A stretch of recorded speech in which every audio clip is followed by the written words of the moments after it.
Are you troubled by strange noises in the middle of the night? Do you experience strange feelings of dread in your basement or attic? Have you or your family seen a spook, spectre, or ghost?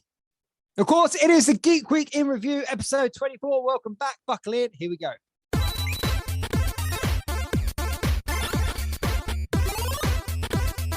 The Geek Week in Review.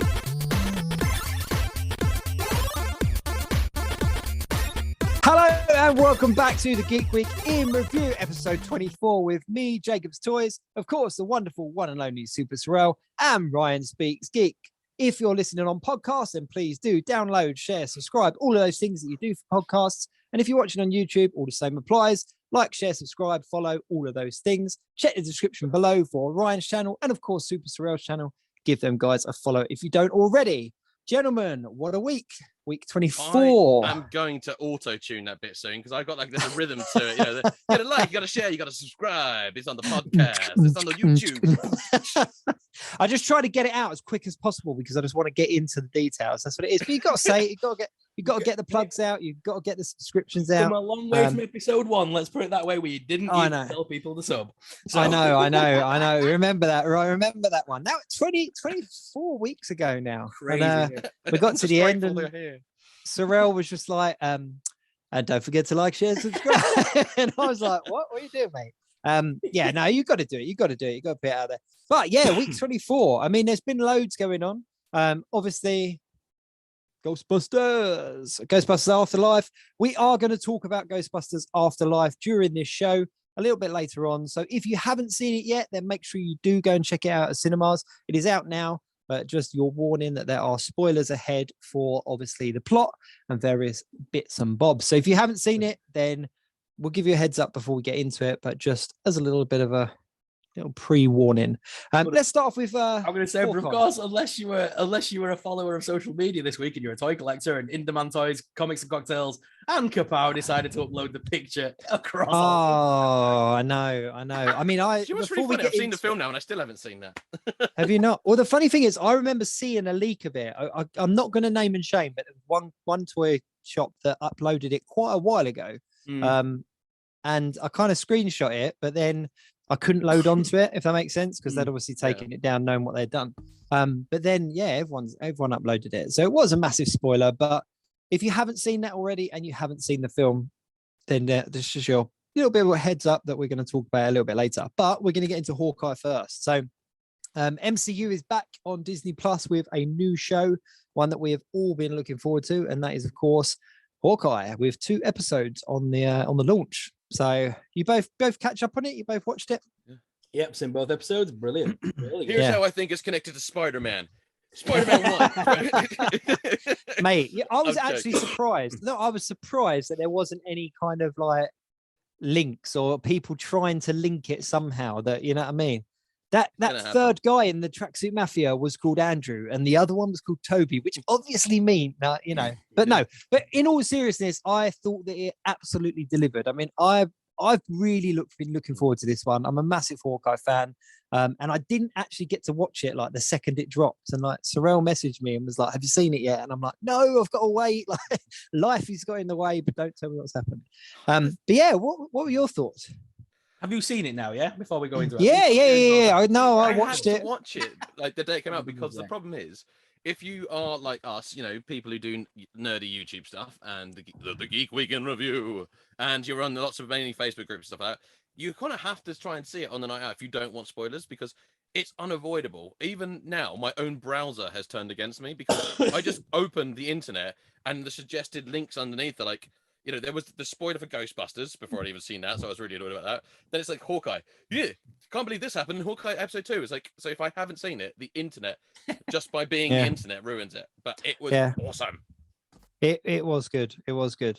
What I did like about it, and I must admit, is that there was nothing in that first 2 episodes that could really spoil it for you, if that makes sense. No. Like, I didn't watch it when it first hit Disney Plus. It was a few hours later, but like you, Ryan, I did see a lot of links and stuff, but there was nothing that I read that kind of ruined it, or kind of, not saying that it was slow or anything like that, but there wasn't anything that could really be ruined. Twists. It's focused on just being a good character piece about Hawkeye, and obviously the soon to be Hawkeye trainee. Yeah, Hawkling.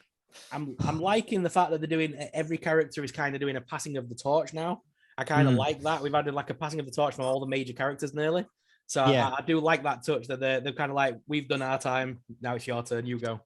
Yeah, and I also like as well, like Clint Barton. I mean, it was always a running joke that obviously he is just what he is. There's no kind of, he's not got a magic hammer, he's not got a magic shield or anything like that. He is literally just a skilled marksman and whatnot. But they kind of played into that skills. But they massively played into it, didn't they? Like, the whole joke about branding and oh no, that's Katniss, and all that kind of stuff. I just thought it was brilliant because it was making a mockery of the character, and it's very similar to the comic book run as well. That it's the hero complex, isn't it? They called it, the imposter syndrome thing, where especially when you see the musical thing and stuff like that. I guess you could see it was quite nice to see actually someone who's lived it, but not in just the superhero standing heroic pose. You could see it was difficult for him to sort of process and stuff like that. And I think that was really nice to see. Yeah. It humanizes one of the superheroes because it's here he is seeing something that the world would celebrate as a big victory and turn into a musical. Mm-hmm. But I guess the only equivalent I can make it, and that sounds really horrible, but like they did a Titanic musical, is if someone who jokes up, if someone who survived the Titanic or has a big link to the Titanic went to go and see the Titanic musical, you'd probably be watching it with very sort of, it'd be a hard to process thing. So seeing I watch a musical about what happened in the Avengers and seeing his dead friend on the stage, now being portrayed like Black Widow, I think it was showed a real human element to it, and I think that was wonderful. I like the fact that they showed the fact that the times that he's done with the Avengers and the whole Ronin thing and the clique, everything's taken its toll on him at this point. He's got hearing aids. He's like, he's become a grizzled older guy now, kind of thing. He's kind of moving on in life, and he's really recovering from what's happened to him. So, well, the hearing aid part is like ripped straight out of the comic books, which was a really nice touch, I thought. While you talk about that musical, the thing that I took from that was that it was what's he doing? Every time it's a musical, all I can hear is "I can do this all day." 5, 6, 7, 8. But what got me with it is that it's funny how obviously because the New York incident or the incident in New York or however it is that they refer to it in the films obviously was a massive tragedy.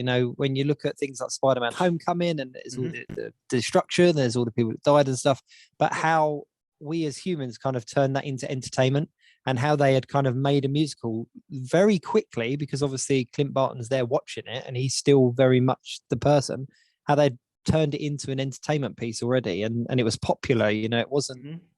It's very much like when they did that in Batman vs Superman, where Batman's witnessing Superman fighting and destroying the buildings and people getting killed, and Batman's up at him with that little girl and stuff.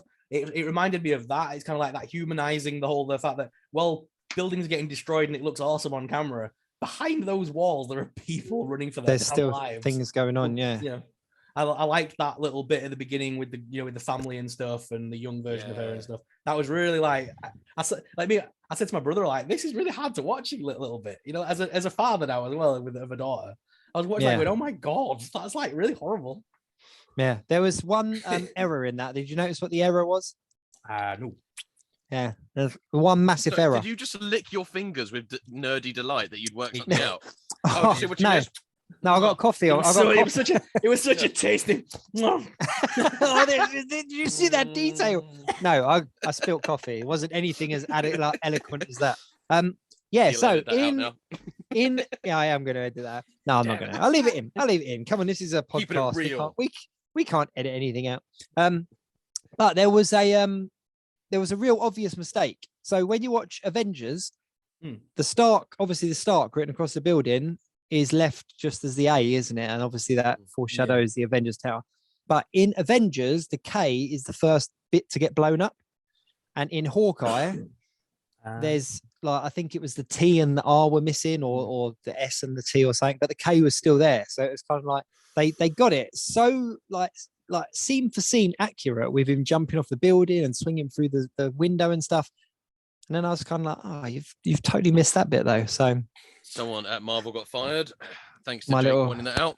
My little critique. Yeah. I don't like to complain. I don't like to complain. I don't like to complain. But no, but it didn't ruin it for me. But no, I really loved that opening scene. That soon with the opening scene, I was hooked straight away. I was kind of hooked, and it was. And I really think that she's good as Kate Bishop. What's her name? Haley Steinfeld. That's it. Yeah. And when you think of her in some of the other pieces that she's done, like predominantly she's known for Pitch Perfect, that kind of comedy kind of acting and stuff. But when you look at her in this, I thought she was like she is Kate Bishop, like hands down. It was like watching Kate Bishop on the page, which was cool. And I love the costumes in it as well. I think the costumes are really cool. The purple color scheme, and that was a nice callback to her comic book attire, and the way that piece she wears is like it's like a sports archery thing, but it looks just like the comic book version of it. It's very cool. Yeah, it was wicked. And Lucky the Pizza Dog's obviously in it as well, which is really cool. It was just really, really, really sweet to see them all on screen. It was, but let's not kid ourselves. What the absolute highlight really is, it's seeing Hawkeye laughing. I'm sorry, I've never seen like a character's delight as much as him pretending he doesn't care and then suddenly getting so into it. He loves it. He loves a bit of laughing. I mean, what a great thing to bring in as well, because there's probably a lot of people who Marvel and in this nerdy world we live in that love a bit of laughing and Marvel, and now they get to see them both on one screen. What do you think of the Tracksuit Mafia? Oh, if they say "bro" one more time, I was gonna scream. Yeah. It's just how they are. Like they're just so much of a joke. Obviously, in the end of the second episode, we saw Echo for the first time. Yeah. Who is going to be obviously main protagonist in the series by the looks of it. Do you guys know much about her? Not at all. Not even going to pretend I do. The only thing that I do think is cool is that I remember I can't remember which comic book run it was, but she does wear the Ronin suit at one point in the comic books. Yeah. So I wonder whether it's going to go in a series. Yeah, I wonder whether it's going to go down that, even if it's just once, just to kind of call back to that. And obviously Disney Plus Day, they announced that there's an Echo series coming out. Yeah, they didn't say anything about it, so I'm assuming it's the Echo from this TV show and not like Echo the Dolphin. But that's you remember that game? You remember that game? Sega Mega Drive. That is a throwback to anyone that remembers Echo the Dolphin. That was a really pointless but amazing game. Like, keep your GTA. I've got Echo the Dolphin. What was the point in it as well? Weren't you like trying to save the turtles or something? Like, I can't even remember what the point of the game was. I just remember playing as a dolphin. No, you were saving your dolphin friends. There was like some big squeak thing, and suddenly you're in the bay on your own, and all the dolphins are missing. They're like, "Oh yeah, the thing would go out of the water." That's right. Yeah, Professional. I used to play my Sega Mega Drive. That's why I know that. I'm gonna have to get. Buttons. I understand that. That's my level. So I'm gonna have to get a copy of Echo the Dolphin. But yeah, anyway, back to Marvel. Echo is obviously going to be about her. So I do wonder where that's going to go. I wonder whether whether we're going to see a change in character, whether it's going to be kind of a villain story, or I don't know. We know where this is going to go. Come on, Yelena's going to get introduced as some assassin. She's going to try and kill Hawkeye. Then Kate Bishop's going to end up fighting her for a few episodes. Then they're going to become best friends, and then they're going to go and fight Echo, and that'll be the season finale. Them two stood side by side with the New Avengers kind of thing. You reckon? We might even get a post-credit scene with that woman with John Walker, and like we're assembling a new team, and invite them two onto it, and they'll be part of the New Avengers or the Young Avengers or something. Quite possibly. The New Avenger Initiative. That's something stupid. She was asked, wasn't she, in a press conference or a press tour? I don't know whether it was like Haley Steinfeld, whether they said about Young Avengers or West Coast Avengers, or one of the groups anyway, and they asked if it was happening, and she turned around to Kevin Feige and like looked at him and like, as in, am I allowed to talk about this or not? Like, it's if you Google it, you'll see it. It's like obvious that there's something in the works. Is she the new Tom Holland of spoilers? Possibly. They're definitely doing something out there, because they've been building it up. We've seen every Young Avenger now. She was the final one. We've seen them all now, I think. I think so. Is it just doing something? I forgot the new Hulk's guy name. Is it something Cho? Oh yeah. It's just him to really come in there now. That's it. All the rest of them are there. But they could do that way down the line. They've obviously got Jennifer Waters to do, and yeah. Yeah. Thing is, they might not use the traditional lineup as well. That's the No, other thing they definitely. might mix up. I think they're going to use John Walker as US agent, as like a secondary team kind of thing. Yeah. Or they could Have go them- for the John Walker could go with the Dark Avengers, or who knows? I don't know. Speaking of Hulk and stuff, I am interested to see what happens with Abomination, because obviously he didn't have as big a part in Shang-Chi as I expected him to have. Like, we saw a lot of the imply that there was going to be more of him than there actually was. It really was a cameo, though, wasn't it? Like, I like the fact that him and Wong had like a back and forth and stuff, which implied that obviously there was some kind of level of good guy to him. But I don't know, I just went off on a tangent there. But no, all in all, I think that basically that's how Marvel operates. It's always going off on tangents. It's always you tapped into your inner Marvel. That's what happens. What do you think of people tying, obviously, Echo being one of Daredevil's main villains, and obviously we're meant to be seeing Daredevil in Spider-Man, and Daredevil's meant to apparently have a guest appearance in She-Hulk. And he's doing it right. He's doing it. He's linking Hawkeye to Spider-Man. He did it. No, I think so. I don't know. I think that the problem is that the first kind of MCU where it built up, like, you think back to kind of what was it, 2000 and what was it, 2011? Was it? 2000, a long time ago. When did Iron Man come out? 2008, wasn't it? 2008. When I had hair. 2008, when Ryan had hair. I was married. Back when Ryan had hair. I was single, had hair, and no beard. Was I? Dude, no, 2008. I was married. Okay. Oh. I was with her. I wasn't married. Let's just hope she doesn't listen to the Geek Weekend Review. Well, if Mrs. SuperSorrell is watching, that was a mistake. That was not. We were together, but we weren't married just for the sake of her listening. Next week, Ash's video privileges in review. Marriage in review. About to say, the next week I'll have an episode on my channel called "I'm Sorry Again." SuperSorrell Endgame. The blip. But no, seriously, that's why I didn't mention my marriage, because I was like, I don't want to. Yeah. But the blip, in all fairness, version of the click, I love it. The blip. When we went, we go back to Iron Man, right? When you think about that first one came out, everything that happened was hopeful. Like, we were hopeful that something was going to happen. Oh, like, is this person going to show up? Or that they showed a glimpse of a Captain America shield. Does that mean we're going to get Captain America? Like, all that kind of stuff. Whereas now we're so spoiled by what they built up. Every single little thing links into something. Like, everything is this could mean that, and that could mean this. And, and I love it as a fan of the comics, as a fan of the kind of franchise. I absolutely love the fact that, even to the extent where the names on the apartment building that she went to. Yeah. And I can't remember the name of the person, but there's an older lady that basically funded the West Coast Avengers facility, and the name of that woman, and she became like an honorary member. I think it was the West Coast Avengers, but she became like an honorary member of it. And her name was on that list where she was like looking for the right apartment. It's just little things like that were kind of like really cool little details that are really nice to watch.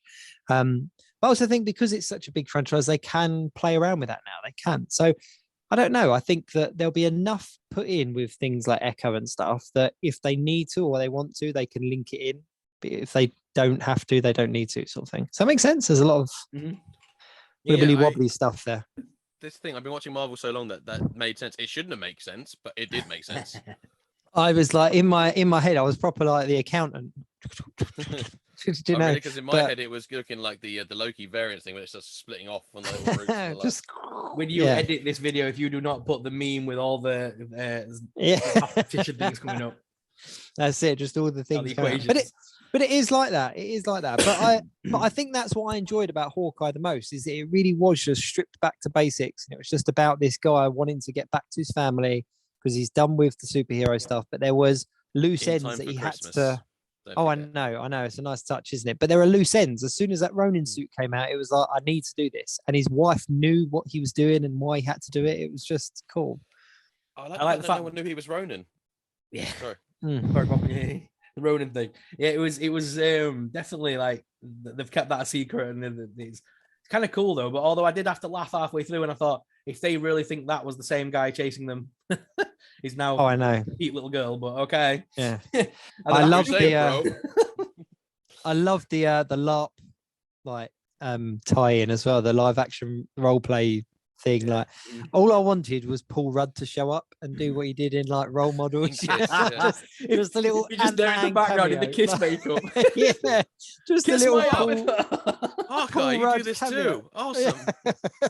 It's but I just love the fact that he kind of went along with it, and like I love Clint Barton. I think that he's you know, and there are some really cool a lot more the kind of more modern comics as well, where you read it and he's a really cool character. Like I don't know, Jeremy Renner, I think he just does the guy justice. I just think and this is really giving him an opportunity to kind of exercise that. And yeah, I'm loving it. I'm loving it. It's a hard character to do justice, isn't it? Because like, you know, when you are, as much as we've joked about the whole, like, you know, he's the Archer amongst, like, you know, the Superman, and you know, but actually it is a hard job to do, to be the Archer amongst all these superheroes. But like, he is the sort of one of those glue characters though.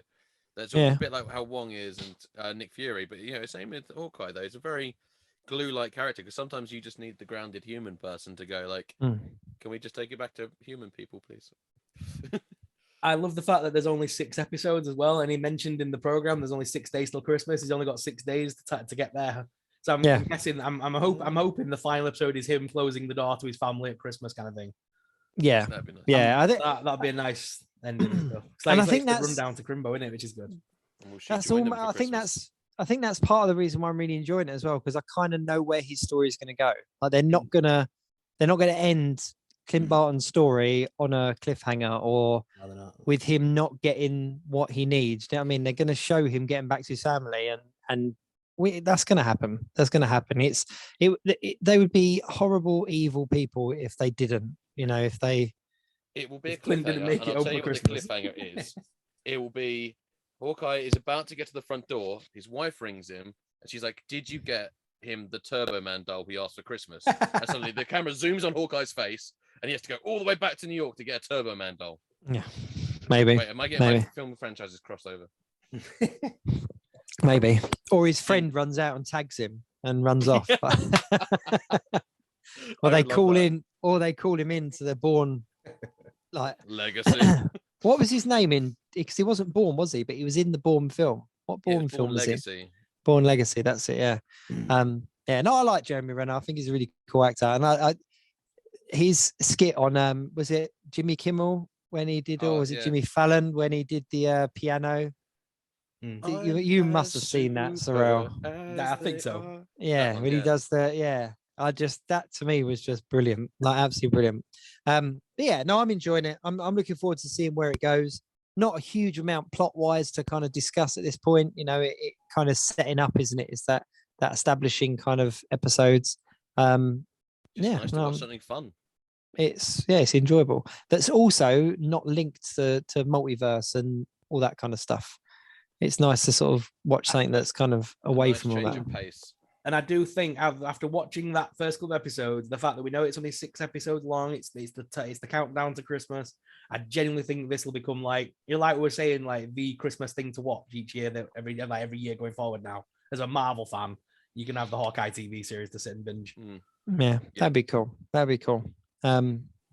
no, I enjoyed it. 10 out of 10 for me so far.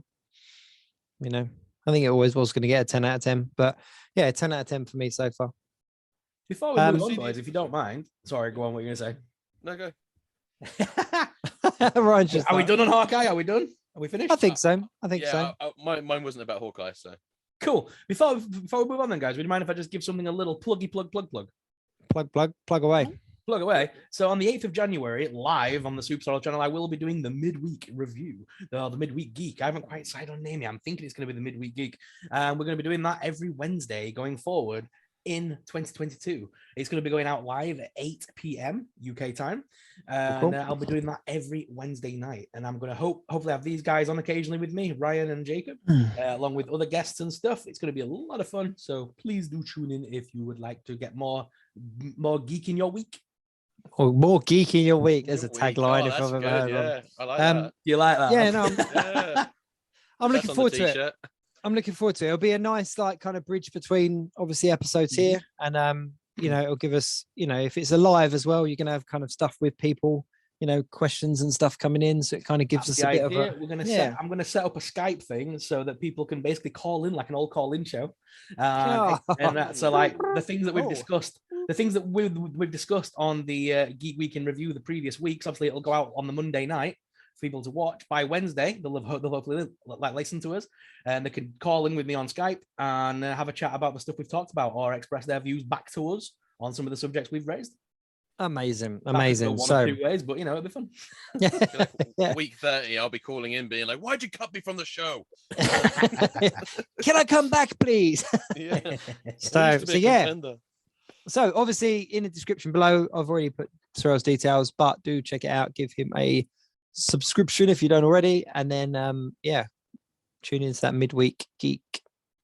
More geek for your week. I love that. I love it. I love it. Cool. Which direction should we go next? Toys or ghosts? I've got to ask actually, just before we even go that way, have you both seen Eternals yet? No. Oh, son of a. Mate, after the reviews and after everything else, I'm just waiting for it to drop on Disney Plus, and I'm not that bothered for it. Apparently, you don't need to see it. No, see, I'm the other way. I really want to. Ryan has left the conversation. No, I genuinely am the other way. I really, really do want to see it, but for various different reasons, I've not been able to go to the cinema for quite some time. Got no one to talk to about it. But now that I can get back to the cinema, there's literally kind of one show in a day or one show in a week. I can't remember what it is, but it's really limited the showing times, and I've just not been able to make it. So. Interestingly enough, though, that you mentioned Eternals, they have just announced that it will be on Disney Plus mid-January. So I think it was the 15th, I think they said. So it's going to be on Disney Plus kind of very shortly after Christmas, because they did promise that it was going to have cinema exclusivity. Is that the right word? Exclusivity for 45 days, I think they said.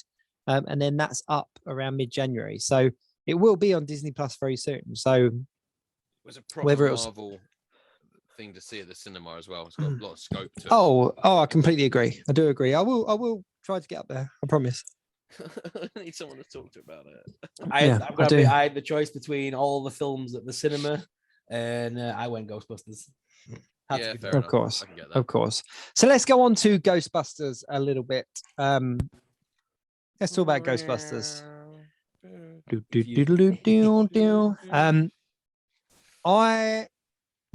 You guys start off.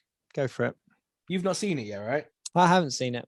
I was due to see it yesterday, right? I am really, really annoyed because I was due to see it yesterday, and then a handful of things, literally an hour after you, I was going to the showing after you, and then a handful of things happened and it prevented me from going. Oh, no. And then I was due to go and see it this afternoon, and something else came up and it stopped me from going. So I am absolutely gutted because I haven't seen it yet, but I do know a handful of spoilers and all the rest of it. So was it? I'm more than happy to from talk your basement or attic? I'm more than happy. Pretty much. I had seen a ghost, spectre, or spook. But no, I'm more than happy to talk about it because I do know about it, and I don't know. Ghostbusters is such a nostalgic thing for me because I was a child of the 80s and I grew up wanting to be a Ghostbuster. I remember telling my mum and dad that I wanted them to paint their estate car white so that we could draw a Ghostbuster on the side. And I was about 6 or 7 years old where I learned that you couldn't paint a car without submitting it to the DVLA. It was just all these crazy things. You have to kind of announce that it's like a change of color. You can't have papers that say it's black if it's not black, can you? I don't drive, so I didn't know that was a thing. It is. Yeah, you can't change a car and have papers for another car. I'm not a big car person, so if I am wrong, then please do correct me. But my understanding was that if you change the color of a car, you have to kind of let people know that you're not driving around in that color. But we digress. I mean, I had all the toys as a kid. I watched the real Ghostbusters cartoon on repeat. I had them on VHS. Ghostbusters, and I even liked the reboot with the girls. I'm not gonna lie, Saturday Night Live kind of reboot. I even like that. Great. So this Afterlife for me, since it was announced, I have just been on top of everything about it. So I do know what I'm walking into, if that makes sense. So let's talk about it. It was a brilliant movie, very nostalgic. Mm-hmm. Hit a lot harder than I thought it was going to be honest. Yes. Yep. I was genuinely like in there watching it, and there was a couple of points where I was like, wow, this is like when you. Do I want to? You haven't seen it yet. I feel bad. No, I feel honestly, weird talking there is about it, nothing. There's nothing that you can say that I don't know. Honestly. So when you do eventually see Egon, mm-hmm. and he kind of Phoebe's got has got the blaster, and she's kind of zapping the ghost and stuff, and she's struggling with it because obviously she's a little kid, and that pack's got some kick to it, and you just see his ghost hand sort of grab it and hold on to it for her, and then she sort of looks up and he smiles, and it's like. I did feel so well enough about, oh my god, I'm crying at Ghostbusters. Yeah, I think what's really nice is that they wouldn't do that scene unless they got full kind of permission from his family and they could do it justice, which I think is a really nice touch. It wasn't just a case of, what's going to sell tickets, let's throw this in. Like they wanted to do it properly. But that's obviously because it's directed by the son of the person that directed the first ones and stuff. So there's so much, it just feels like a real family. The old director, Ivan, is the actual body base for the ghost of Egon. Did you know? Is it? I didn't know that. Ryan, you've spoiled the film for me. No, I'm only joking. And I transformed my Ghostbuster while we were talking, because that's what I do. I had a transformer in my hand. I could not transform it. I'm sorry. No, of course not. Of course not. But no, But funny enough, right? While we're talking about the Egon thing, Hasbro really kind of dropped the ball, I think, because and hands up, love Hasbro. They treat us well, so I'm not gonna run them down, but they're usually quite good, especially when it comes to things like Marvel, for example. They don't let stuff slip, when it comes to the MCU films. But the Ghostbusters team really dropped the ball. So obviously the first big one was showing us the pictures of the figures of obviously Ray, Peter, and Winston. So we knew that they were coming back. And none of the trailers, apart from obviously the latest trailer where you kind of saw them, it kind of gave it away. But you didn't know that they were going to suit up and all that kind of stuff. So that straight away dropped a massive, massive bomb. In the original trailer, they just showed they just showed Ray, didn't they? It was his hand picking up the phone. Yeah. From the Impulse Star. That's basically the only thing they showed about any of them. And I would have expected them to have a cameo similar to the one that they did in the female version, where they were playing just kind of civilian characters. And obviously, I would have expected them to play themselves in this universe, but I didn't expect to see them suited up and doing what they did. So I was a bit disappointed when I saw that. Admittedly, if you don't mind me talking about it. No, how many times? That is literally like 10 seconds of the film that they're in it. I know it's so short. I love the fact that they don't overshadow the young cast. They let them do their thing. And it's cool that there's a nod that they're in it. I like the level, because I was always worried about how they were going to do it without Egon. And this whole film is about Egon and how his legacy has like saved the world, basically. And I was always worried about how are they going to do this without him, but his presence is in this film from the very beginning, Egon. And the fact that when the other guys show up, it's nice to see them, but I'm glad that they only had a few minutes in the film and I didn't want them to be the one. Yeah, I didn't want them to be the ones that just come in, save the day, and go. No, I was like, I like the fact that it was Phoebe that kind of did the majority of the stuff, and they were just in it to the end just to help out, which was great. Yeah. But then, and of course, like you talked about the Egon kind of cameo, and that was obviously what we were talking about at the beginning, is that the images of that set. Now we knew there was something though, didn't we? Because the Phoebe character wasn't in the wave.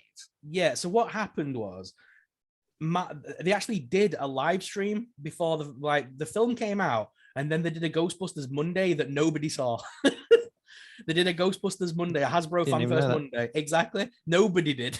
They didn't really advertise it. It was just to mention a few things, and it was, I think everybody thought, it'll be about the Proton Pack. Nobody tuned in. So the Proton Pack that doesn't come with the wand. Yeah. So they did the Proton Pack thing, and they showed that this one's going to come, that another tier's unlocked, and you now get marshmallow stickers.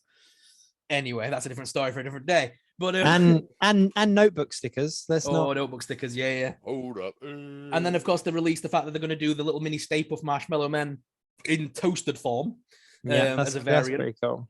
and then they dropped the Egon 2-pack. But a lot of fans got mad in that live stream, and because it was too soon, the film had dropped like 2 days earlier. I think the film dropped on the Friday, and the Ghostbusters thing was on the Monday. Yeah. So everyone hadn't seen it, and it was a dick move, and they're just basically like, they basically just like blurted the end of the film out for everybody. It would like I honestly liken it, and I'm going to bring it back to Spider-Man because that's what we do with everything. But I liken it to Marvel Legends, like doing a live stream and showing you a Toby and Andrew 2-pack like 3 days after the film came out. Yeah. You know, yes, there's going to be stuff on the internet, and yes, people are going to talk about it, but you don't show the goods. Do you know what I mean? You don't, because some people do actually work hard to sort of everything. It's like just give people at least a couple of weeks, 2 weeks to go and see it. Yeah, but I think what made it worse is that because obviously it was shared on that live stream, all the other retailers and stuff obviously started to share it because it was, well, here's a product, we've got it, let's share it. Get the green light from the company, yeah, and it kind of went out. So yeah, that was from the company, and it was literally they couldn't do the pre-orders because they knew the stuff was coming into stock on the Friday. They weren't allowed to do pre-orders; it just had to go live at 6 p.m. on that day. But they announced it on the Thursday night that new things were coming, and they put all the pictures up. Yeah, but that toy leak was the spoiler that I didn't know about. I didn't know that Egon was genuinely going to be in it. See, so when I saw that, I was like, I got spoiled the night before going to see it on my group because I run obviously my Facebook group, and some horrible troll came in and said, "Has anybody got the Egon figure from Afterlife?" And I put, "Well, he's not in Afterlife, so there's not one. There's just the 3 originals." And then he just literally blurted out that there was the Egon ghost. This got ruined to me by my internet browser because the thing that came up, the article was how they put Egon in Ghostbusters Afterlife. I was like, see, I saw the post. Internet? I saw the post in question that you're talking about, Sorrell, and they'd shared a picture of the Wave 1 plasma Egon and said, "Has anyone got it?" But I didn't read the comments because in my head I was like, "Well, I've got the other 3 come in, and obviously Egon isn't in it, so I want to get an Egon as well." And I was just kind of like, "Oh, that's." So I just kind of put 2 and 2 together and got 8. Do you know what I mean? But it's just such a shame. Like, and but I think the majority of the time when it comes to people in the groups, I don't think people. I think a lot of people do it less maliciously than others. It is genuinely like they just assume that because we're in this community, everybody's done everything at the same time, and it's kind of like, oh, the film's out and I've seen it, so hey, who's got this? And they don't quite know. It tends to be the newer people, the kind of the people, and there's no kind of gatekeeping or disrespect, but it is just as well. People just thought everyone had like on the Star Wars groups, everyone assumed that everyone was watching it the second it got released. Like, were you not? I said, I couldn't because of work. I'd love to call. I personally feel like it's a legitimate reason to call in sick from work. My HR has disagreed. But the Mandalorian literally gave you a line that you could tell people when you're like, "I'm sorry, I'm watching the Mandalorian." No, Jake, you need to get to work. This is the way. I have spoken. I have spoken. But no, it was a shame that the toys were leaked, but I don't know. There's something about Ghostbusters that's so nostalgic for me that it couldn't be spoiled. And this kind of ties into what I was saying before about spoilers, is that it actually just enhances it, because now I'm even more excited to see it, because the one thing I was disappointed wouldn't be in it is obviously Harold Ramis. So to know that Egon is in it kind of is like, you know what, actually that makes it even better, and I can't wait to see it even more. Yeah, there is an omission though from it. It's the very first omission in any Ghostbusters before. What? I don't, because you haven't seen it, so I want to. It doesn't matter. I might know this already. Okay, so for the first time ever, Slimer's not in it in any way, shape, or form. Oh yeah. We got Muncher now. Yeah. Muncher. Yeah, I thought they did that intentionally, to be honest with you. That was my... Still very gutted. I thought it was going to be in a post-credit scene at least or something. But did you like how they handled the post-credit thing? Did you like that? The fact that they came up with the names, and featuring Sigourney Weaver, and I went, she wasn't in the film, and then it cut straight into the thing. You're like, we said the exact same thing. I was like, clever. Yeah, I really like that bit. I really like the bit with Sigourney Weaver and Bill Murray. I've seen that bit. Have been spoiled. But what about the part after the credits, the other post-credit scene? Have you seen that one? So it's just, isn't it just Ernie Hudson saying he's going to repair the car or something? Did you not stay to the end? No, mate. I decided that Sorrell. I said that Sigourney's got to be it. They're not going to have another one. Surely not. I peeked at Sigourney. Yeah, right, well, Sigourney. I peeked at Sigourney many times in my life, but well, listen closely. Let me tell you a tale of the end of the credits from the one man who's seen it. No, so the end of the credits is actually really, really lovely. So the end credit scene it is Winston, and it's him talking about sort of. There's a nice clip. Wait. Go back, because there's a bit just before Winston, isn't there? Yeah. So I was about to say there's a really nice bit there, actually some old footage. The guy who hasn't seen it is having a go at me for missing out a bit. Mate, I've seen this bit. I'm a massive Egon it's the bit fan. with the office with Janine and Ernie Hudson, Janine and Egon, isn't it? I've seen that. There's even a bit before that. See, look. Oh, okay. Yeah, exactly. So there's actually some original footage from Ghostbusters 2. No, 1, 2. I think it's 1. I think it might be 1. Anyway, there's with Janine and Egon. Then it cuts to the office with Janine and Winston has a bit of a voiceover. Turns out but it's nice though, because I will say this. I do always feel like Winston's character and Ernie Hudson have sort of been a bit overshadowed in the past and have been left to the side quite a lot. And I thought this was a really nice way of actually, he's the one who's been really successful, and he actually had the big roundup thing. And so he's actually sort of decided he's been paying Ray's rent the whole time. Because Ray's never made a profit on his shop.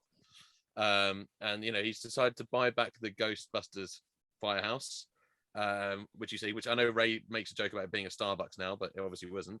But it's all decrepit, and the car gets pulled in, and so you can sort of see that that's sort of the future of it. And then when it goes down to the basement of the sort of decrepit-looking firehouse, we see the original storage containment unit, and then suddenly the light turns red. No, I don't want them to do a sequel. I don't think they will. I think that is just literally like back in the 80s when a film in the 80s would have a post-credit scene that never turned into anything, that literally you would kind of like, it would just show you this little bit of a glimpse of what might, so that's how I viewed it. I saw it very much as a, I keep seeing people on the internet saying, like, putting things together, like saying, oh, I wonder if they'll do another one now where it'll be more about Ghostbusters 2 and the slime and Victor and all that stuff. I'm like, that Afterlife ends beautifully. It rounds off the story of the Ghostbusters, and it doesn't need to go any further. It's a beautiful movie, and it ends the franchise nicely. Don't make a sequel and ruin it. I don't know. I wouldn't mind some more Ghostbusters, but it doesn't have to be the originals anymore. Like, You I just can know just they're have gonna- because I really liked the 2016. Because a lot of people said Ghostbusters was neatly done after Ghostbusters 2, or because Lewis Tully sort of becomes a Ghostbuster, and a lot of people were like, stuff like that. And then the 2016 one happened, and people were like, oh, blah blah blah blah blah. But the cartoons were always good. Like Extreme Ghostbusters, no one ever talks about that anymore, and that was an incredible series. Actually, one of the most sort of diverse TV series, cartoons of the time. The main character was was in a wheelchair, was handicapped, and it was one of the first sort of major sort of representation in a cartoon. Did, and so there's all these things that the good thing about Ghostbusters, it keeps evolving. We had the all-female cast, and a lot of people kicked off about it because there's a lot of man babies out there crying about it. But actually, it's just, the problem is they made such a big deal out saying it was an all-female cast. They should have just gone, we've got a really talented cast, because that's what they had. The film's great. It wasn't edited brilliantly. That's what let it down, I think. Editing was poor because they kept changing it to try and appease these people moaning on the trailer. But it's a good film. But Ghostbusters keeps evolving, and that's what I like about it. So I do want to see more Ghostbusters. I can agree less. My 4-year-old daughter has seen Ghostbusters. Has seen the all-female cast version, because obviously at the time, every time she goes to Comic-Con, she sees girls in that sort of green jumpsuity thing that they wear from their version. And she's saying, well, who are they? Because she's seen the original Ghostbusters with me. So she's like, who are they? So then I've shown her the girls one. Now she likes the blonde girl with the goggles. And now she wants to cosplay her. So it's like... Shall I tell you what I'd like, right? It's interesting you mentioned Extreme Ghostbusters, because if they were to spin it off and do something else, I'd like them to go down that route. Not necessarily like for like, but kind of you know, this is Ghostbusters, and we've kind of rounded that up. And you could use the Winston character, Ernie Hudson. You could use him as a kind of tie-in to the Extreme Ghostbusters, and then you see somebody different doing something different with it, but just with the, I don't know, financing the next generation of Ghostbusters. Yeah, but what I thought was nice. Who was the girl? There was a comic book series I remember reading years ago, and there was a girl who worked in Ray's Occult bookstore, and she was a Ghostbuster. She was like a gothic chick. That might have been the one who was in Extreme Ghostbusters, because one of the Extreme Ghostbusters was a goth girl. Because how cool would it be to make like that as the next thing, where she's working at Ray's Occult store, she discovers the Ecto-1 and all the stuff in the occult store and becomes a Ghostbuster, and then they make that version. Yeah, do it as like a Netflix. It does make you wonder, because obviously, you know, Winston's then is in the firehouse. It's all run down. Pulls Ecto-1 in. You know, what's the point? Like, I know you've got a lot of money, but you're not going to buy a building and put a car in it just to have it there for nostalgic reasons. You know, there was something there, but I think it's a very open-ended. I don't think there's a plan. Could be called Ghost Corps or something like that. You know, yeah. Or you could have Ghostbusters International. But what I've got to say, just while we're on the subject of like Ernie Hudson and that, what I did like is that obviously the original Ghostbusters lineup, you know, they're all Saturday Night Live guys. They're all kind of, the three of them knew each other, and Ernie Hudson kind of came in as the fourth wheel, didn't he? And he was classically trained and didn't quite fit in, and I think that's quite apparent in the film as well. But they kind of played on that he was this kind of fourth wheel, and I do think it's nice that he kind of bookended it. That to me was a real, like, just a really, really good touch. It would have been very easy to have Bill Murray or Dan Aykroyd kind of do something with the house, but I think it was just a real nice touch to see him, like, to see the Winston character kind of there as the kind of final standing one. That was, I don't know, for me it was just really nice. A really, really nice little touch. So he's a doctor in this one, so he must have got his PhD in the meantime. Yeah. It was just that line where he goes, "Yes, I'm a businessman, but I'll always be a Ghostbuster." It's just like, right in the feels. Yeah, one question though, after you saw it, did it make you back the HasLab Proton Pack? No. Oh, okay. What? No, I wondered. Watching a full movie did not make me want to back half a project. Ryan, you get a hose. What are you chatting? Sorry. Oh. I was going to say though, one thing we haven't touched on is obviously the return of Gozer. Yeah. Mm-hmm. Obviously, there's a different actress now. Olivia Wilde. It's Olivia Wilde. Yeah. I love Olivia Wilde. Tron Legacy. She looked awesome though. As I really liked her version of it, and I thought it looked good. It looked just like the original, to be fair. Because is she uncredited though? I don't know. I can't remember. She's uncredited. But even my dad in the cinema said it looked identical to the original 80s version. She looked just spitting image of her. Yeah. Just slightly, it just looked a bit younger, to be fair. You just could tell. Bone structure, I think. Same. I haven't seen the new Gozer. I haven't seen what she looks like, so I am looking forward to that. And how did the Terror Dogs work? Well, there was a mix of practical effects and CGI. Good. But mainly practical effects, and they look good. They were nothing like the toy. I don't know where that toy came from and where that Bath figure came from. It was not. They were the original ones, the original dogs. It was the two again, and they were looking for the gate master and the key master and the gatekeeper, or whatever, and to rise up Gozer. It was just the same as the first film, identical in every way. So they didn't stand up on their back legs and go half translucent. Nope. Oh, interesting. The only time I could think of where that came from, Ash, I don't know if you agree. There's a bit with the trap underneath, and it goes and I thought, maybe, that was kind of meant to be that one tiny fraction of a second scene. Was that what that whole figure is? Because obviously they must make these things based on concept art, and maybe they had a concept at one point where they were half rendered or something, and they looked like that, and they made a toy on it. But no, they were the original ones. But did you notice in the Egon 2-pack we are getting the alternate head finally for the Terror Dog? Yes, I did see that. So obviously the last two Terror Dogs, I've got both of them, and obviously I wanted two of them. I got the Build-A-Fig, and I got the Tully's Night Out one. The Tully's Night. They're both the same, are they? They're both the same Terror Dog. So they're finally given us the Bath piece to change one of the dogs. So you've got both of them. Oh, amazing! I never remember the names, but yeah, you finally. Have the two.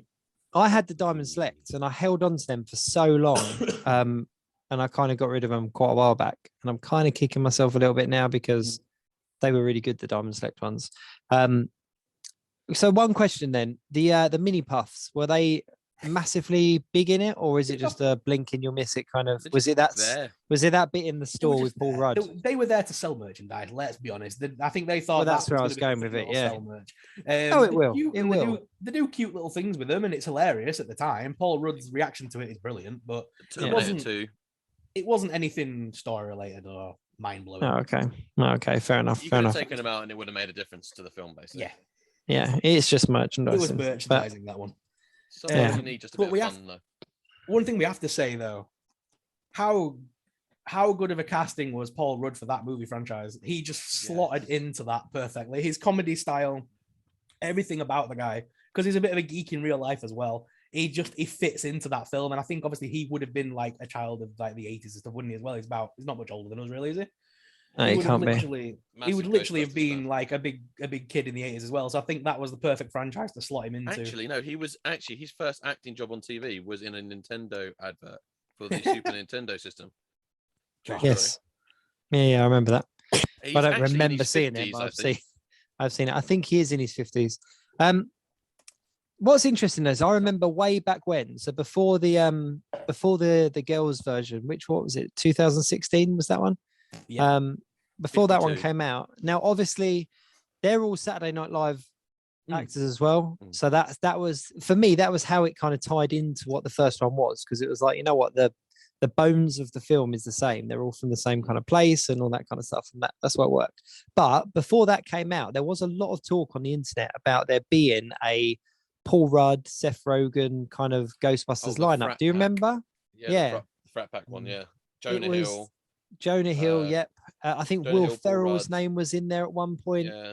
But they had all of these kind of big comedic actors at the time in the kind of like 2016, 17 kind of era. And they were all supposed to be suiting up as the next Ghostbusters. And then it never happened. And we got the female-led version. So I am pleased that Paul Rudd, that rumor did come true. Paul Rudd was in a Ghostbusters film. Like, it's, maybe not as a Ghostbuster, but he was there. Because he did a live stream announcement from it on his Twitter, I think, and he was outside the actual Ghostbusters house in New York. Oh, right. And he was like, "Hey, what's up? Gonna be in a little movie called Ghostbusters. Don't know if you've heard of it, but it's like with the phone, like, and it's just in his background. But which I've been to that firehouse. It's awesome. That's awesome. Yeah, New York's still there. The hook and ladder. You've got to say though, Ryan, how funny is it when they do the bit with when Gozer says, "Are you a god?" And this time, go, yes. It's the way they look at Ray, because Ray's like, yes, yes. Yeah, you should always say yes. No, I can't wait. I'm probably seeing it tomorrow night. Or tonight when this goes out. So when this is out, when people are watching this, I will be in the cinema watching Ghostbusters Afterlife. And I'll probably wear this hoodie as well, just to totally geek out with my jacket over the top. No, I won't. I'm not going to go that bad. But no, I love Ghostbusters. It was I'm not going to lie. I am really I really want to back the HasLab project because I want a proton pack. Do you know what I mean? It's that I had the little blue one that, you turn the handle and the thing span round, and I had the little pump thing that fired out the nerfy kind of foam bullets. You can get all them now. They've remade them all. All. They're all on right now. 20 quid a piece. But they're all available. There are like unofficial companies out there that make proton packs. That there's one out there, and I can't even remember the name. I'm going to have to look the name up and I'll share it on Instagram or something like that. But it all lights up and everything like that. Smoke comes out of it. And you can even get, similar to the kind of the vape juices, you get these you get marshmallow, you get Twinkie, like you get all these flavored juices that go into your pack.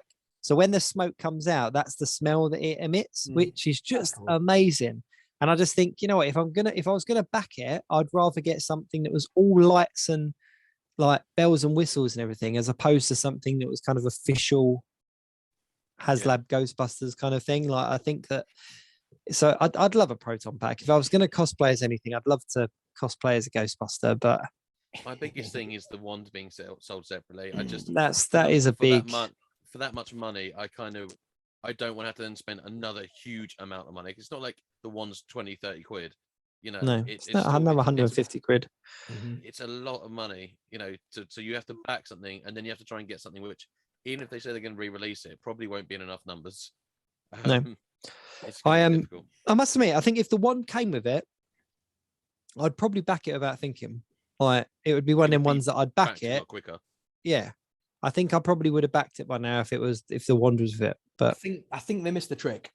Instead of all these decals, the decals should have been free at that cost. To be fair, they're only stickers for God's sake. That should have been free in the box. The tiers, if they'd have made those action figures just like they do for the other HasLab projects, if they'd have made some exclusive figures like a Janine figure, things like little things that you would want to go with the rest of your Ghostbusters display, throw in a couple of plasma series with that pack, I think more people would have clicked it. Or a Slimer or something. Do you know what I mean? Yeah. And you can only get Slimer if you can only get Slimer through back in the pack. And if you don't back the pack, it goes into the vault or something. Say it that way and don't release it in the future because they're too quick to re-release nowadays as well. They should have kept that as an exclusive. I thought if they did include a wand, but it wasn't the Ghostbusters 1 wand, it was the one from the second film. I know the packs were different, but if it was the kind of wand that went with the Ghostbusters 2 pack that came with the Ghostbusters 1 proton pack, does that make sense? So it's a bit of a mixed match, but it was kind of like, you know what, if you back the proton pack, you're going to get the wand from the second film. And if you want the one from the first film, you're going to have to buy it separately. Like I think that even would have got a few more backers because people would have they'd buy the wand, put the pack together, but then they'd have the wand displayed separately from the second film. I don't know. And I'm going off on a tangent here.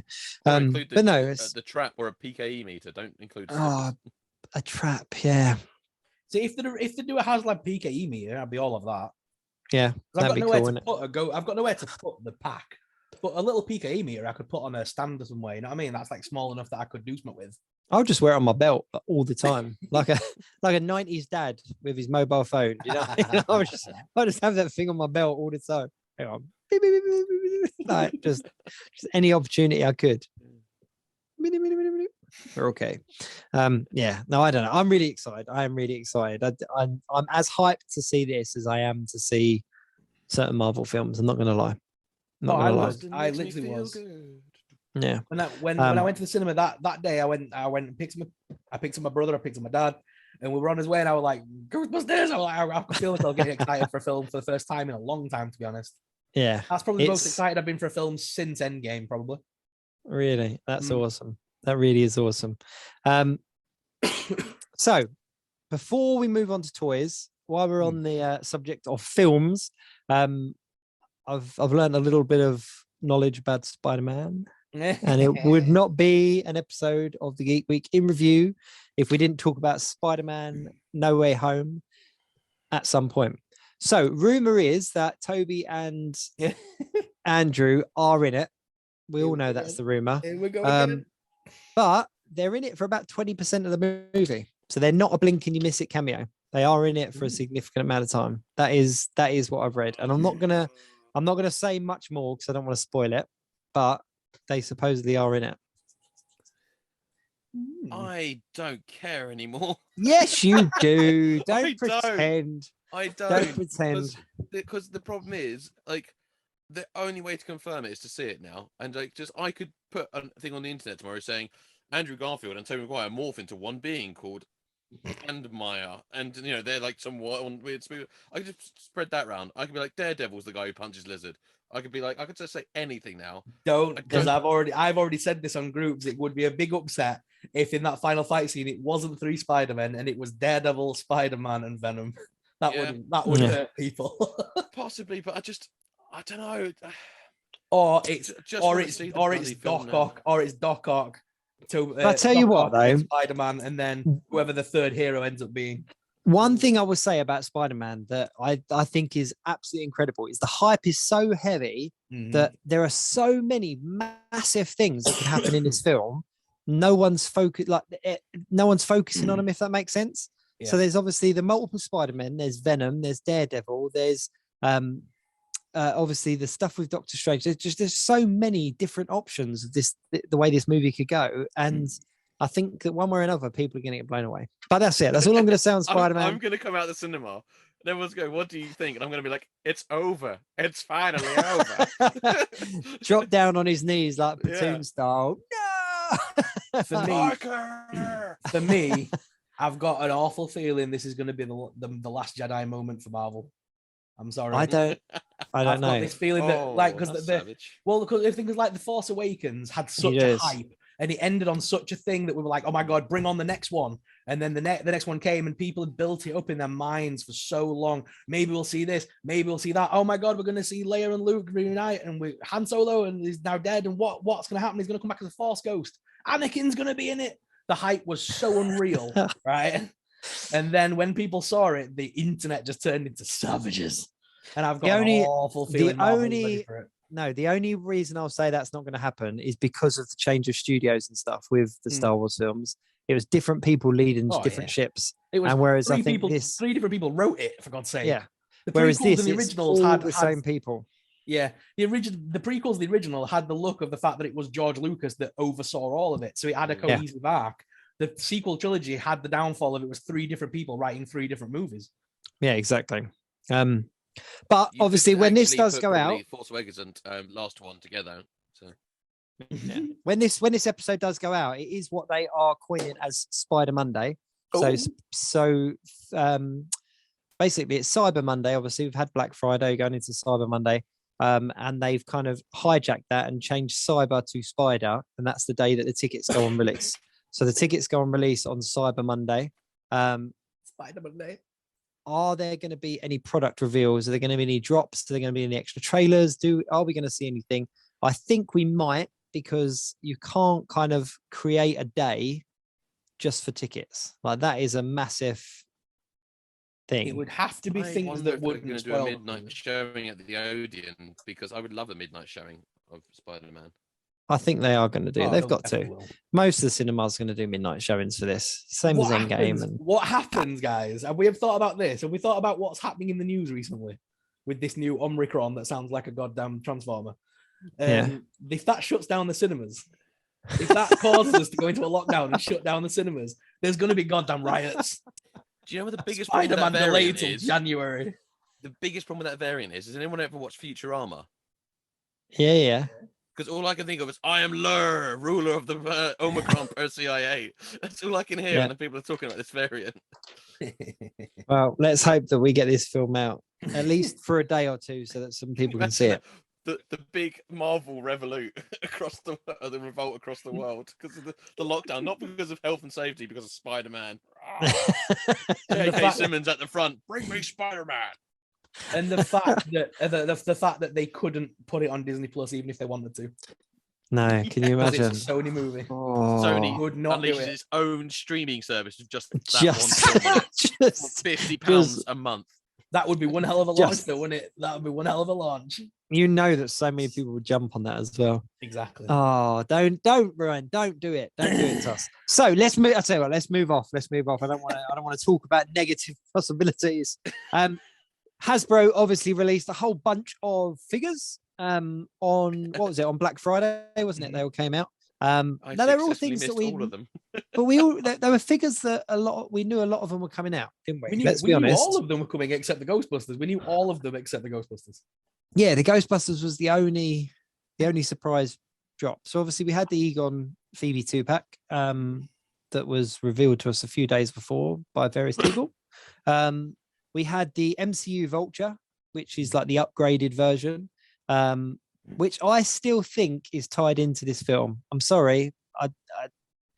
You release an updated version of a figure that you only had a couple of years ago from a villain that was in a movie only a couple of movies ago. Everyone's in this film. And you say, this film's all about the two universes colliding. The fact that he appears in the trailer for Morbius, and we know he is playing the Vulture in Morbius, that to me says that he finds a way into their world through the multiverse. Yeah. So I think the film might show him doing that. Did you see the picture I shared on my Instagram of like the expectations of Spider-Man fans?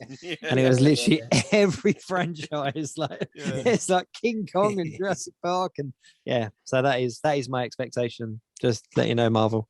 But yeah, so okay, we had Marvel Vulture, which I think is incredible, and I must admit, the Build-A-Figure was one that I've got him. You can't even see him.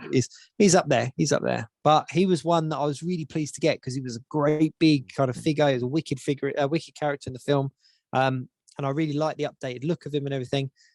And I wasn't too fussed about getting this one. And then I saw them side by side. I was like, oh man, like my Build-A-Figure looks like a cheap knockoff. Like it just doesn't even look any good compared to this new one. So had to pre-order that.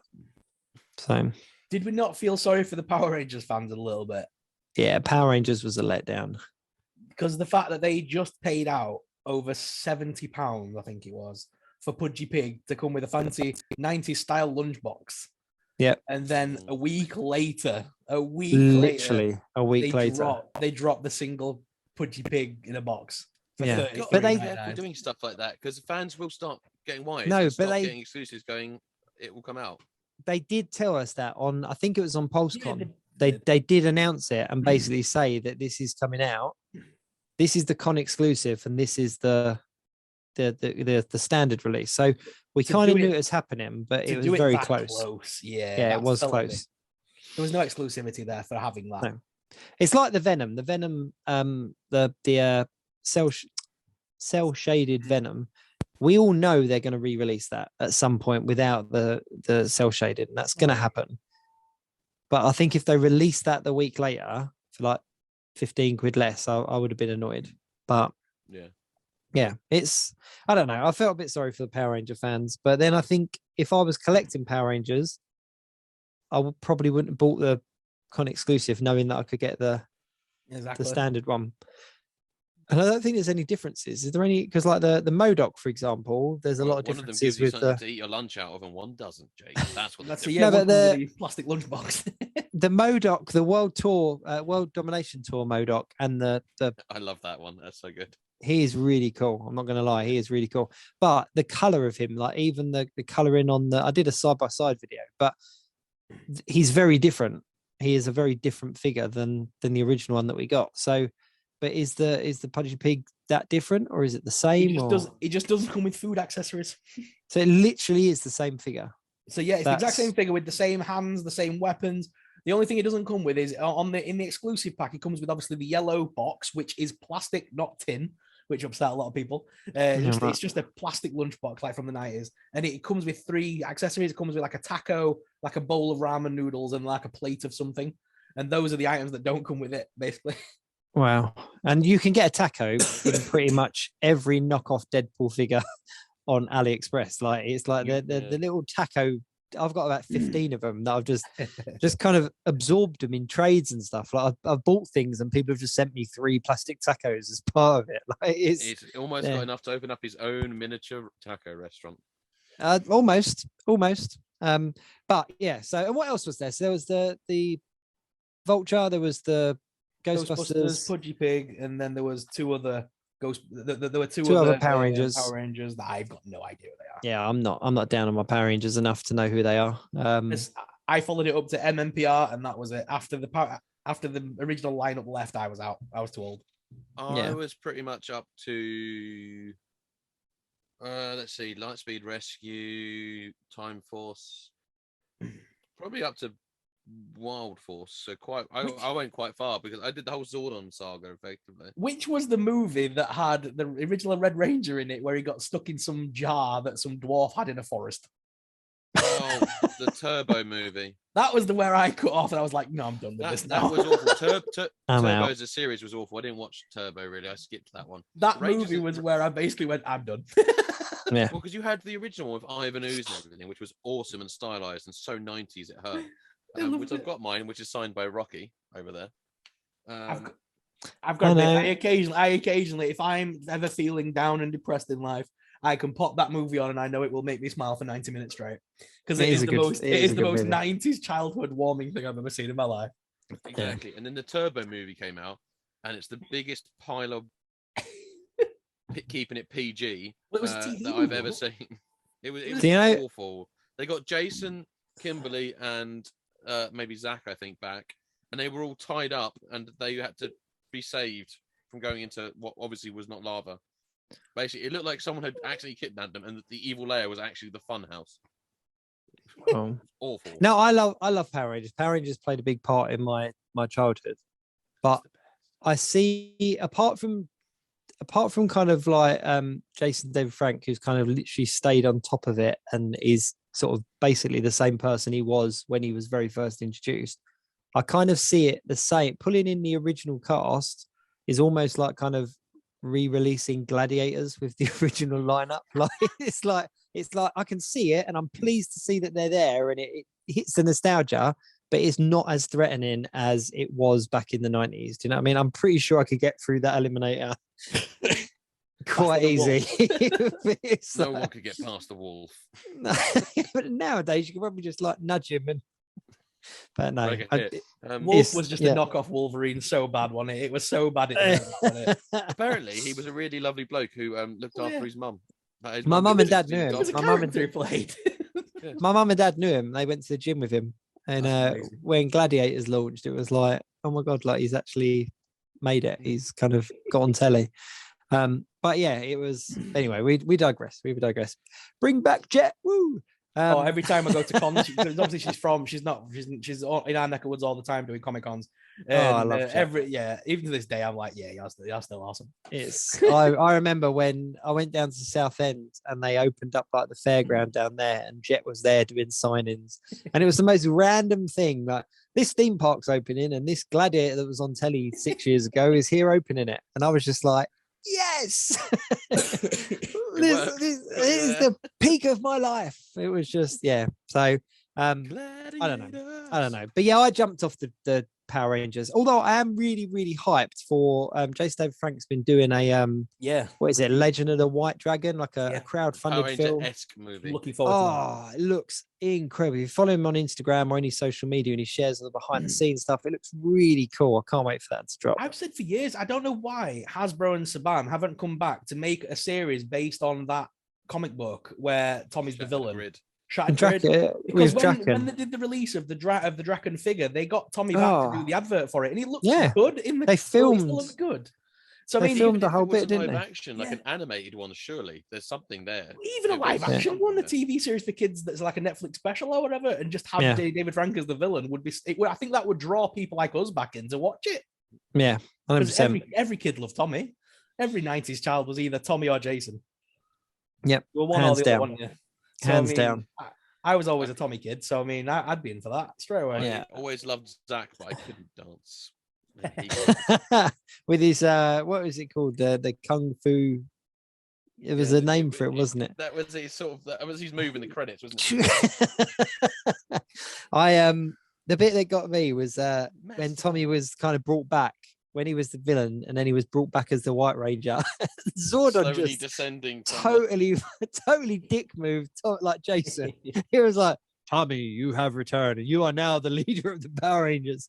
And you just expected it to cut over to Jason, and he's like, "What the fuck? Well, I'm the leader." Joke to you. It's like, what? Hang on, this guy was. And then he was replaced with Rocky, because Rocky was like, "I'll fall in line." Yeah, he was like, you shouldn't have asked for more money. You should. Zordon, I'm part of a union. Here's Rocky. The power coins have changed their mind. It's not your destiny.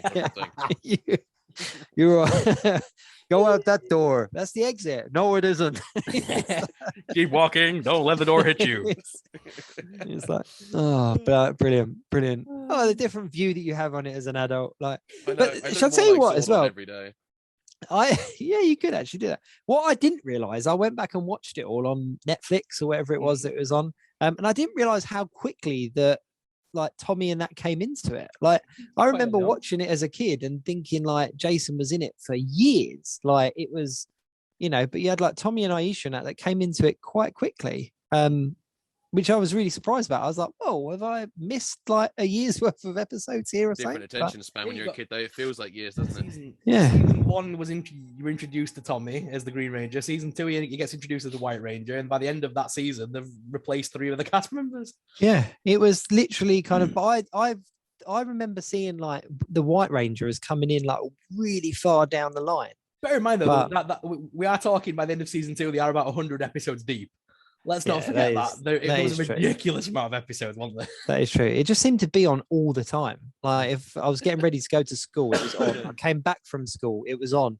I was too ill and I didn't go to school and it was on. I was like, I can't keep up. But I love Power Rangers. Let's take it away from the city. Basically going, let's go to that gravel pit we always fight in. Come on, guys, get out of the city. Should I tell you what's interesting though? Talk about nostalgia now, because this has been quite a nostalgic episode, let's be honest. But things like Ghostbusters, things like my Marvel and my superheroes and stuff like that, like they really take me back to my nostalgic, like I jump in. But Power Rangers, it was a part of my childhood, but I'm not behind the toys. Like I don't need them. I had them and I was kind of, I don't actually need these in my collection, and I kind of passed them on, which I'm actually quite surprised about thinking about it. That's just so the much. helmets and the Megazords for me. Yeah. There was so much, wasn't there? There's so, if you think about it, there were so many things that were massive when we were growing up. You couldn't possibly keep all of it and collect all of it again as an adult. No. You've got to When pick was the and last choose time you your got your lines. Pogs collection out? I am. I'm still waiting for a live action Thundercats. That's gonna be my when that happens. It's got to happen. I'm pretty sure that Hollywood saw what they did to the actual Cats musical film and went, scrap that. Live action Thundercats? No. Someone did a fan made trailer years ago, and they with like, Vin Diesel and Brad Pitt. Yeah, I can't. As Troy. It kind of worked. Vin Diesel is right, actually. Oh yeah. Right. I'm all about the family. The weird thing is, there was at one point supposedly like, cat family. I don't have dogs. I got family. Oh dear. I would love them to make it could be called The Fast and the Furious. Lost 100 subscribers. Thanks very much for tuning in to Geek Week Review this week. The last ever week. It's bad enough that Universal keep playing with the idea of tying Jurassic Park into Fast and Furious. Don't give them any more ideas. Whoever did you not hear that little nugget of news a while back? There was a genuine conversation at Universal in the shareholders thing. Apparently, there was a nugget of information that they wanted to cross over some of their franchises. You know, the whole X thing that Hasbro are doing. They wanted Mattel to try and do something similar. So they thought they would be able to do this awesome thing of crossing, like, I'm not sure if it's going to be live action or cartoon, but Fast and Furious with dinosaurs. No. Yep. You could just imagine a Vin Diesel cartoon with the Camp Cretaceous kids, and he's like, "Get in, kids! I'll save you. All about the family." And he's T-Rex opens his mouth, and Vin Diesel comes out on a motorbike off his tongue. I just have images of like the car going along with Vin Diesel in it, and the Raptors running alongside of it going, I ain't got friends, I got family. Raptor family. No.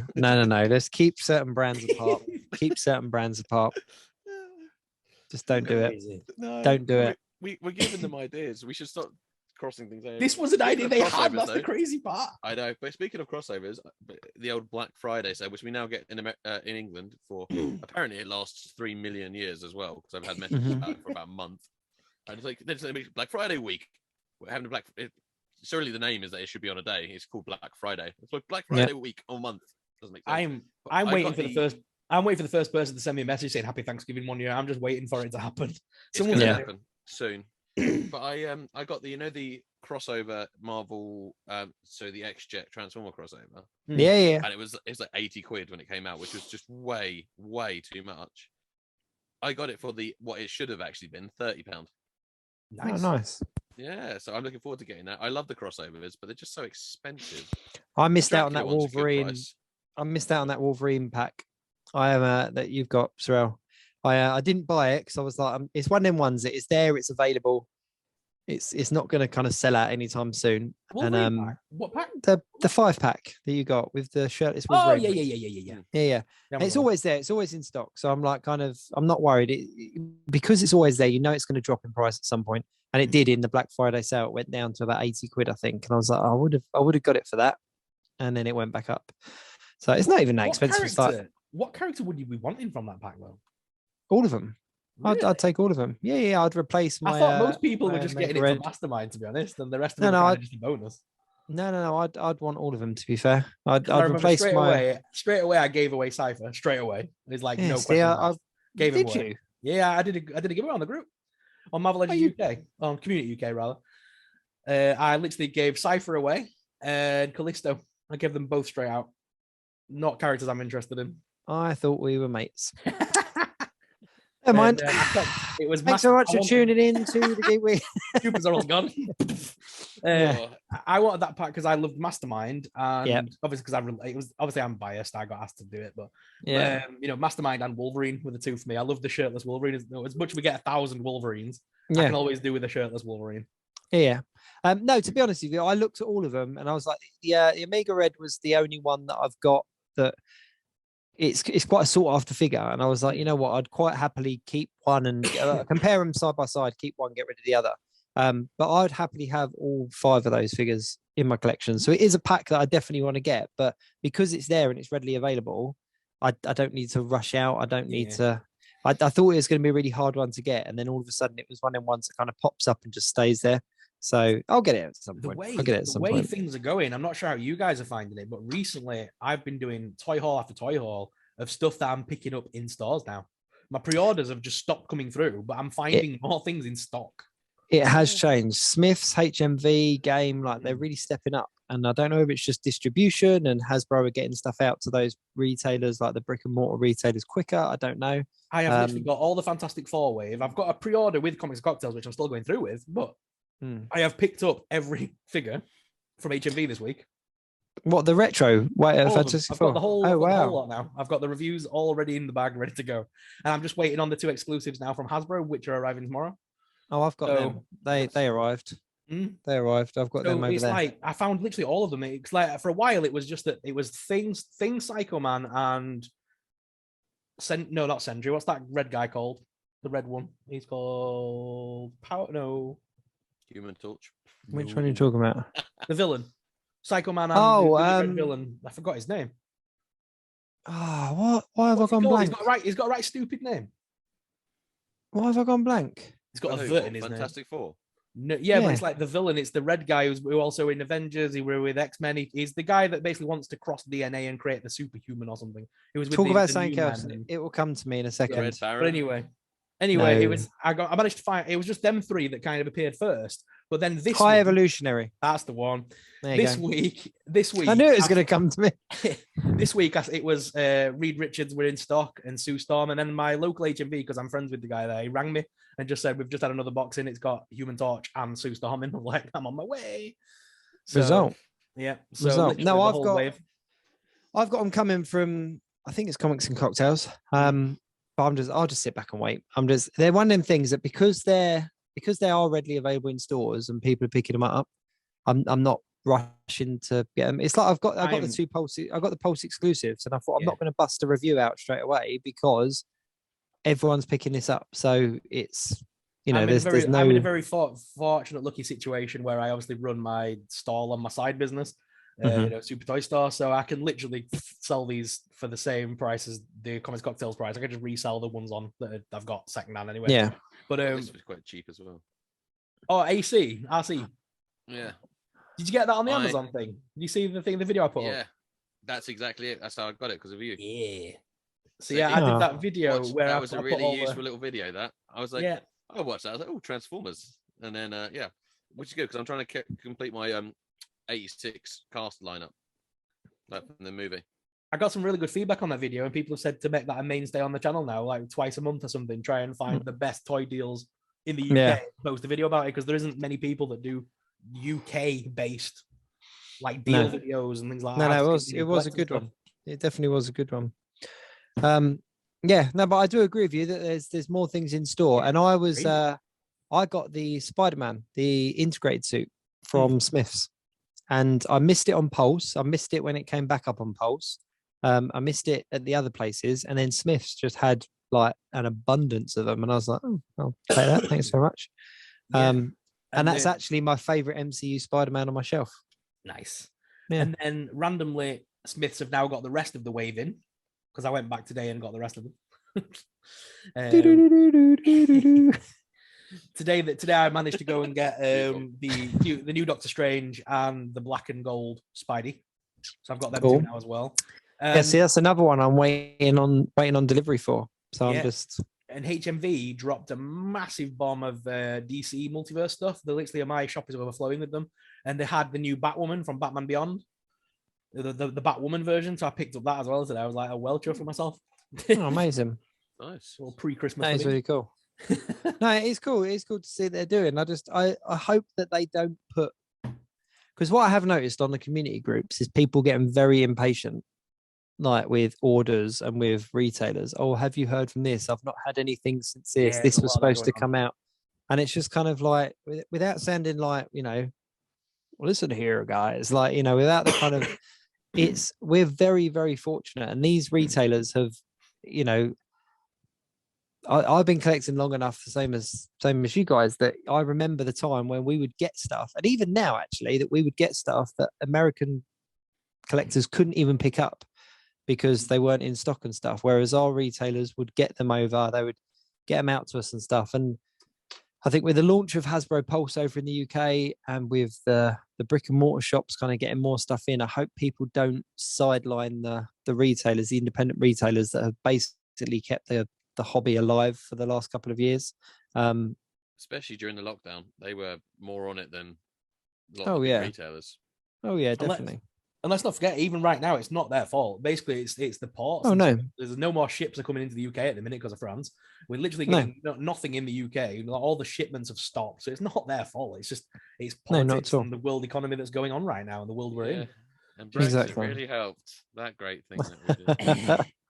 Yeah, so I hope so. I massively champion the independent retailers. I hope that they, I doubt it will. It's not going to massively affect them, and it is great as a collector to actually be able to walk into a shop and kind of look at some stuff and, like you say, pick stuff up. As much as I do love our online retailers, love them to bits, would never stop using them. The moment we get pre-orders, I bang them on. But it was nice to go and be like a kid again and rummage through it, like seeing the Marvel Legends thing and going all the way down to find the characters I want. I love that. You know what I mean? I've not. For years, I've just done the open the box there, they all are. I like the, oh my God, have they got this?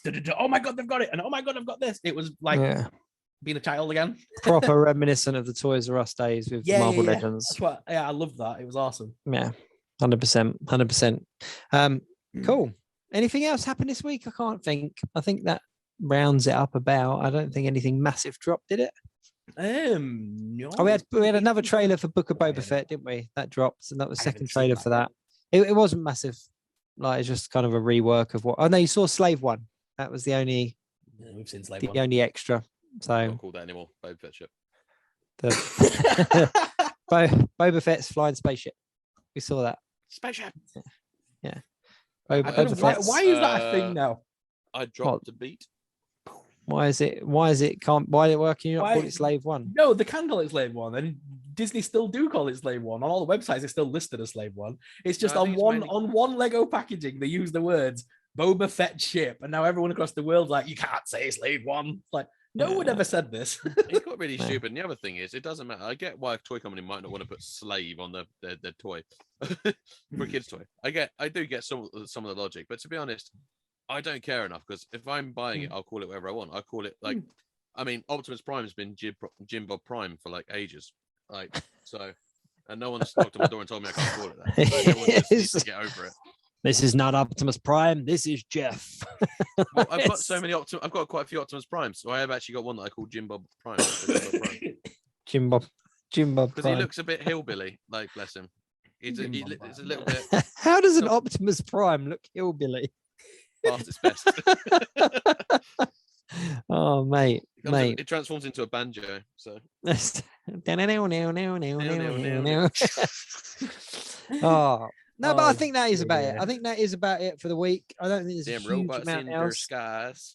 There was only literally some DC multiverse dropped basically Batman in his swim shorts, didn't they?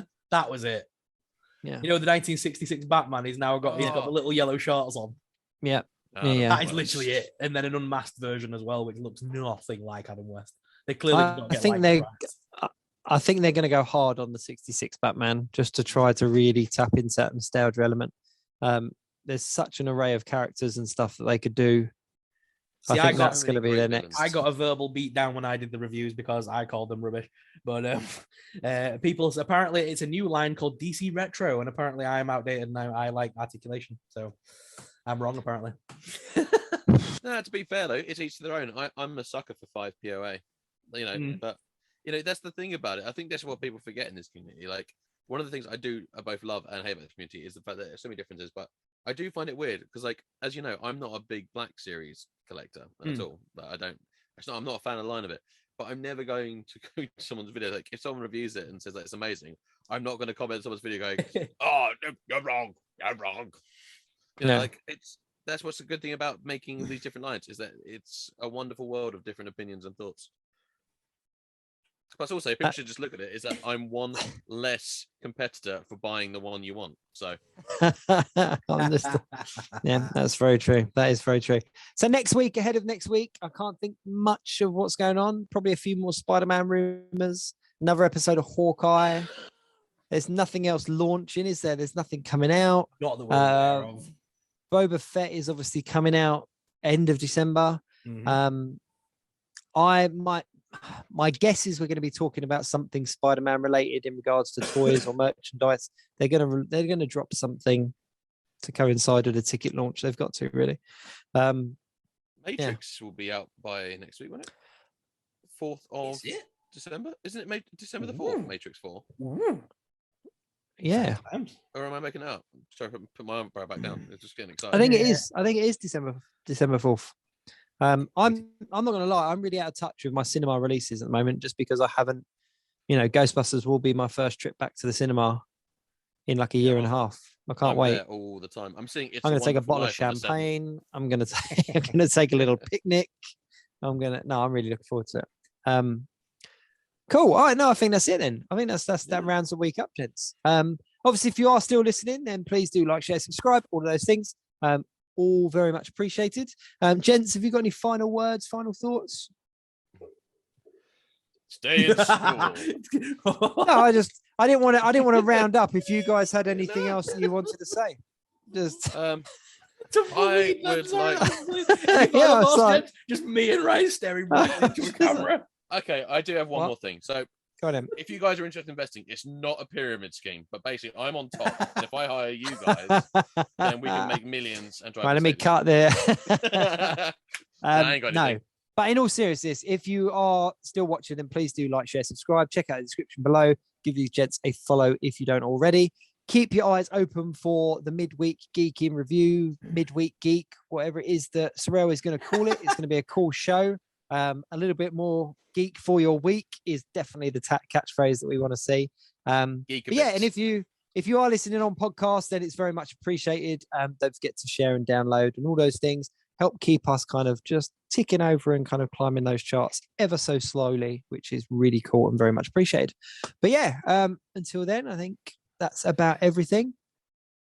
What do you want to say, Ryan? No, keep it geek. You to say. Yeah, damn it. No, keep it geek.